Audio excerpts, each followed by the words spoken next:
So the next trick is called getting a common denominator. And hopefully this one makes sense because it happens when you're adding and subtracting fractions. And you know when we have different denominators, that would be a good thing to try with any kind of math. So if looking at number 5, I see two fractions added together, one with a cosine on the bottom, one with a sine. So hopefully, again, it kind of makes sense that maybe on this one, I need to multiply by sine x over sine x.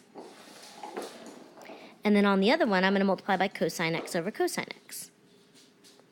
All right, then if I split it up a little bit just to make it look prettier, so now I have sine squared x plus cosine squared x. Now they're both over sine x cosine x.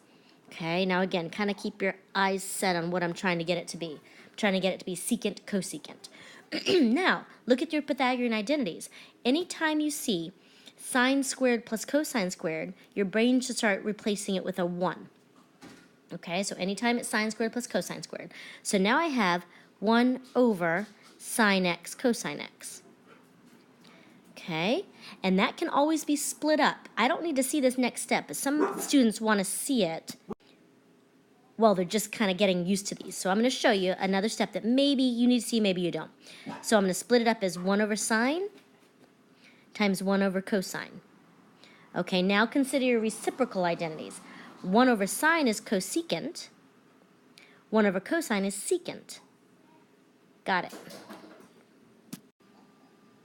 So same thing in number 6, common denominators, which means the right-hand thing is going to need a 1 minus sine over a 1 minus sine. And then we're going to be really careful because it's subtracting. We'll have to distribute that.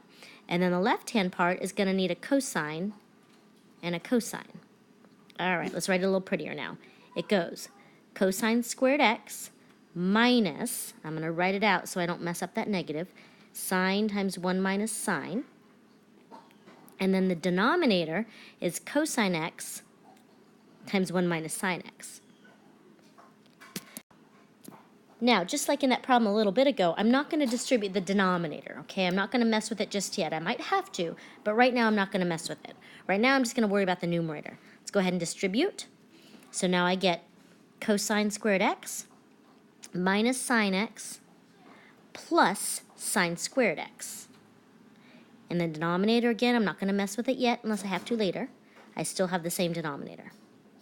Okay, now, even though they're kind of split away from each other, in the numerator, I still have a sine plus a cosine, even though they're on tail ends. So I'm going to replace that with a 1. Okay, so now look what I have. I have 1 minus sine x on the top.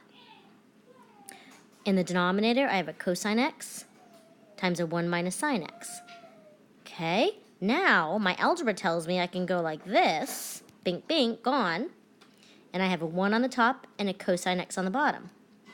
Well, the reciprocal identities say that 1 over cosine is the same as secant, and that's what I wanted. Next trick is factoring, and this comes in handy quite a bit. All kinds of factoring.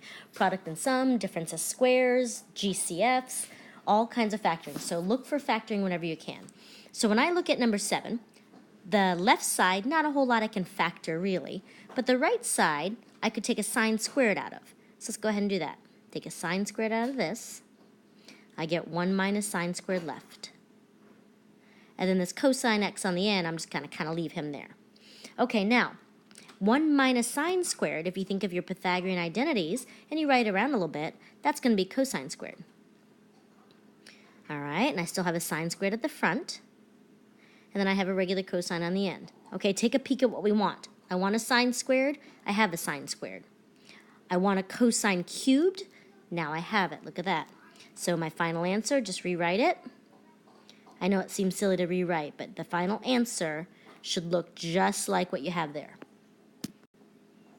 This next one's kind of a cute one, so let's see what happens. If I'm using the factoring trick, on the numerator, hopefully you see it's a difference of squares. So I'm going to write it as cosine x plus 1, cosine x minus 1.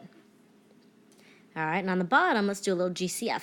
Take a cosine x out, I get cosine x minus 1. Okay, look what we have here. So now I get to just go cross, cross, and take a look. I've got the answer. Cosine x plus 1 over cosine x, so it's kind of cute. Alrighty, last trick, expand. Well, it's the opposite of factoring. So instead of factoring something out, we're actually going to FOIL it the other way. We're going to expand it out and see if it cleans it up. It seems kind of strange to expand it in order to clean it up, but take a look at what happens a lot of times. Look at the numerator. Secant x minus tan, secant x plus tan. If you FOIL those through, you get secant squared minus tan squared. Okay, then look at your Pythagorean identities. Look at the chart. Secant squared minus tan squared, that's just 1. So I have 1 over secant, which is cosine. And that's what I wanted. Last example. So same heading, expand. I'm going to FOIL out the top.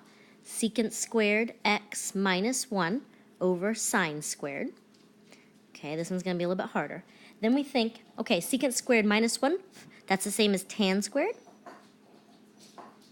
over sine squared. Okay, now here's the first time where we're really having to use more than one identity at a time, one trick.